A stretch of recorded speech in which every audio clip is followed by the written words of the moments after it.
I was noticing something about when you talk about encounter with the divine or encounter with God or spiritual experience and stuff. Um, if you look at all the religion, they have like you have colors for the priest, you have colors in the religious pictures, and in some religion you have color for the spiritual experience. So you talk about if you're going crossover, you say I met a white light or I saw somebody with a white light around them or blue or gold or something. So actually, I think there is. You could almost say it's a little bit like music. You have something invisible, a vibe or something. It's a bit like the sun color. The you don't see light really. In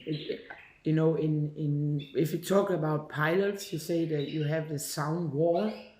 What the fuck is that? And you normally say they travel faster than the sound, so they break the sound wall. But that's maybe only for us, right? You don't know if some other animal might hear different. So basically, there's a lot about color and light and sound we don't know anything about. And I think it's pretty strange that almost in all religion you have the same coding of the colors used in religion. You have, the more basic color is maybe red that include some kind of warm, comforting color, or some kind of energy, strong energy could be like, and even also so on. And you have the white, which is more like invisible or disappearing or on the other side, and so on. You have gold as a sort of setting a high message, silver as a healer, and so on. So basically, I think it's, and now I'm not studying religion, but I kind of met the word religion. You have the Christian, you have the Jews, you have the Hindus, you have the Muslims, and the yoga people, and so on. So basically, if you look at all of them, they actually agree about something. Colors of healing, for example. Uh, I personally think we have a connection to something stronger or the secret of life, right?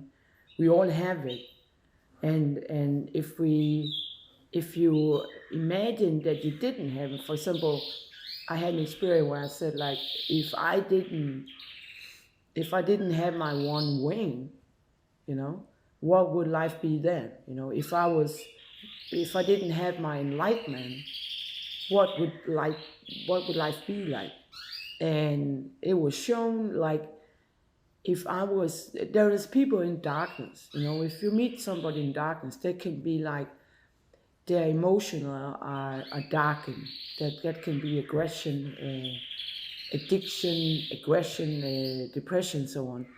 The emotional life is in darkness.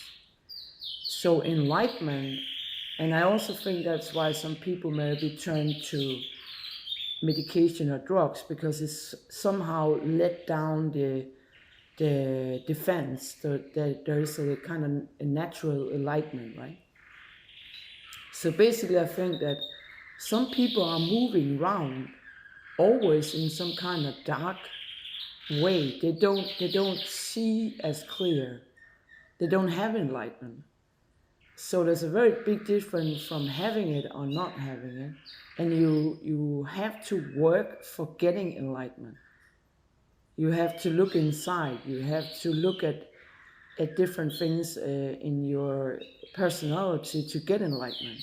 And that's all of the religion. Almost all religion has a sort of solitude. The Catholic non priest, the solitude, the yoga solitude. So you learn something about yourself when you're solitude, and when you kind of have to deal with your own problems, your own kind of demons or personal problems. will become a little more visible when you're in solitude. That's why some people get really freaked when they're alone. Not because they might have trouble, but because they have to meet themselves, and they meet the fear for not being good enough, for not having friends enough, for not being worth it, right? When you're in solitude, you have to sort of be with yourself and be with whatever your beliefs are, right? Right.